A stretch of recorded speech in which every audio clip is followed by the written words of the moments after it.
Shalom Bapak Saudara-saudara, kawan-kawan guru-guru sekolah minggu dimanapun berada. Salam jumpa Mangenang, salam pelayanan sekolah minggu. Melayani sekolah minggu adalah keputusanku, tetapi melayani Tuhan adalah kewajibanku. Bapak Saudara-saudara, mari persiapkan segala sesuatu dengan baik, tetap berikan pelayanan yang terbaik Mangenang. Setia sermon, menggumuli, menghidupi firman Tuhan. Dan jangan lupa tetap doakan anak-anak sekolah minggumu ya Mangenang ya. Tugas kita yang paling utama sebagai guru sekolah minggu adalah mendoakan anak-anak sekolah minggu kita. Mari Mangenang kita sermon Jamita sekolah minggu itu tanggal 7 Juli 2024, Yohanes 4 ayat 1 sampai ayat 9. Ketika Tuhan Yesus mengetahui bahwa orang-orang Farisi telah mendengar bahwa ia memperoleh dan membaptis murid lebih banyak daripada Yohanes. Meskipun Yesus sendiri tidak membaptis, melainkan murid-muridnya. Ia pun meninggalkan Yudea dan kembali ke Galilea.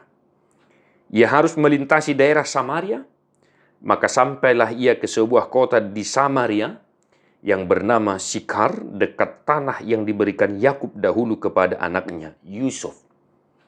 Di situ terdapat sumur Yakub. Yesus sangat letih oleh perjalanan. Karena itu ia duduk di pinggir sumur itu, hari kira-kira pukul 12. Maka datanglah seorang perempuan Samaria, hendak menimba air. Kata Yesus kepadanya, "Berilah aku minum." Sebab murid-muridnya telah pergi ke kota membeli makanan. Maka kata perempuan Samaria itu kepadanya, "Masakan engkau, seorang Yahudi, meminta minum kepadaku, seorang Samaria?" Sebab orang Yahudi tidak bergaul dengan orang Samaria. Demikian firman Tuhan. Bapak saudara-saudara, kisah yang sangat luar biasa kalau kita baca secara keseluruhan pasal 4 ini. Di mana di sini perempuan Samaria itu pada akhirnya mengenal Sang Juru Selamat Mesias itu atas percakapan perempuan Samaria itu dengan Yesus tentang air kehidupan itu.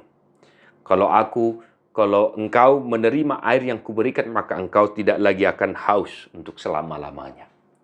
Dan perempuan Samaria itu akhirnya memperoleh kasih karunia dan banyak yang pada akhirnya percaya atas pemberitaan Yesus Kristus bahwa ia adalah Sang Juru Selamat itu. Nah, itulah kisah di balik teks ini. Karena kita hanya mengkhotbahkan ayat 1 sampai dengan ayat 9, mari kita fokus kepada ayat 1 dan ayat 9. Nah, apa yang mau kita ajarkan? Kita khotbahkan kepada anak-anak sekolah minggu kita dari ayat 1 sampai 9. Nah, sebelum kita sampai kepada inti pengajaran, mari kami tidak usah lagi panjang lebar menceritakan kenapa orang Yahudi dan Samaria tidak saling bercakapan, tidak saling bersosialisasi ya. Kalau di sini dikatakan sebab orang Yahudi tidak bergaul dengan orang Samaria. Mari kita googling, yang bisa kami katakan bahwa kisahnya ini sudah panjang, mulai dari perjanjian lama sampai pada zaman Yesus itu, orang Yahudi dan Samaria tidak bergaul. Ya, tidak saling bersosialisasi, tidak saling bersentuhan.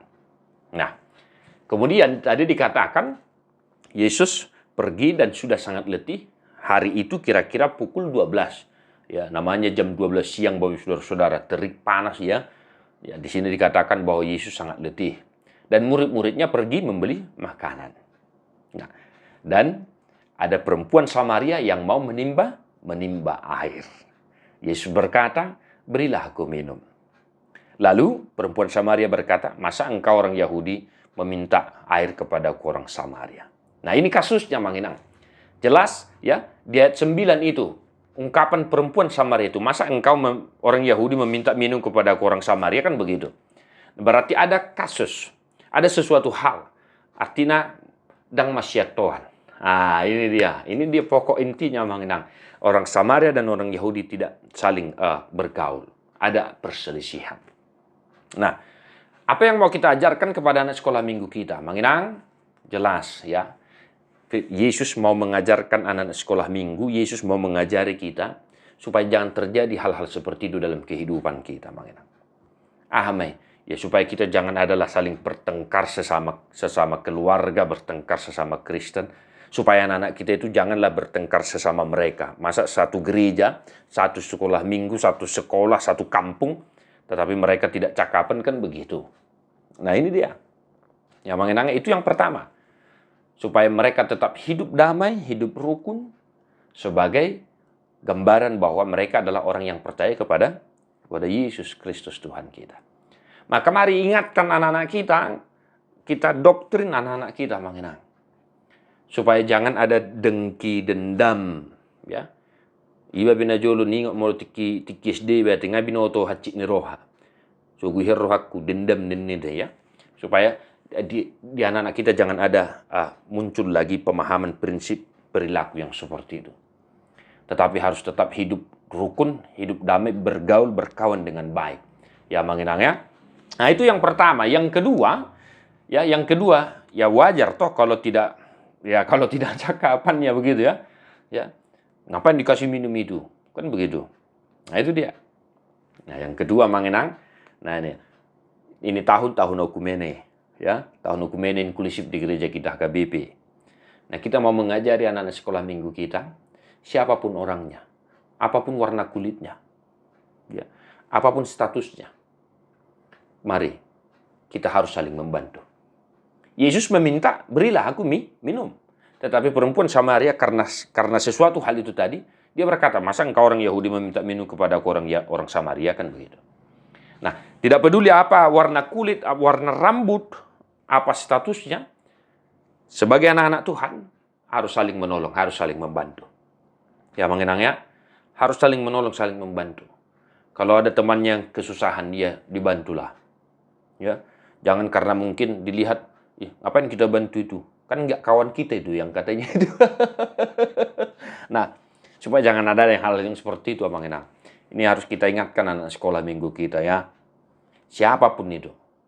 Ketika mereka meminta pertolongan, ketika seseorang meminta pertolongan dan mereka melihat bahwa memang temannya itu kesusahan, temannya itu sakit, temannya itu butuh bantuan, ya harus dong tolong ya, Abang Enang ya. Nah itu dia. Kedua hal itu, Abang Enang, ya boleh kita kembangkan di tengah-tengah pelayanan kita di gereja kita masing-masing. Ya kembangkanlah sesuai dengan perkotaan, Abang Enang ya. Bagaimana situasi sosial di sana, tentu sudah lebih banyak lagi perihal membantu orang-orang susah, membantu orang-orang miskin, ya dan lain sebagainya. Di desa bagaimana, Abang Enang, supaya jangan ada tadi tuh percekcokan itu, ya. Bapak nado tua nado nomor berega bedo anak nomor berega itu ngunak songoni. Nah itu dia. Bapak saudara-saudara, selamat menggumuli firman Tuhan. Mari persiapkan segala sesuatu, Abang Enang. Agenda sekolah minggu, buku ende, Alkitab, buku nyanyian sekolah minggu. Dan yang berikut, kita sudah masuk di bulan 7, Abang Enang. Persiapkan segala sesuatunya. Tinggal menghitung hari lagi kita akan masuk di perayaan-perayaan iman kita di bulan 12. Tuhan memberkati. Salam Sinodisis. God bless you. Non-stop.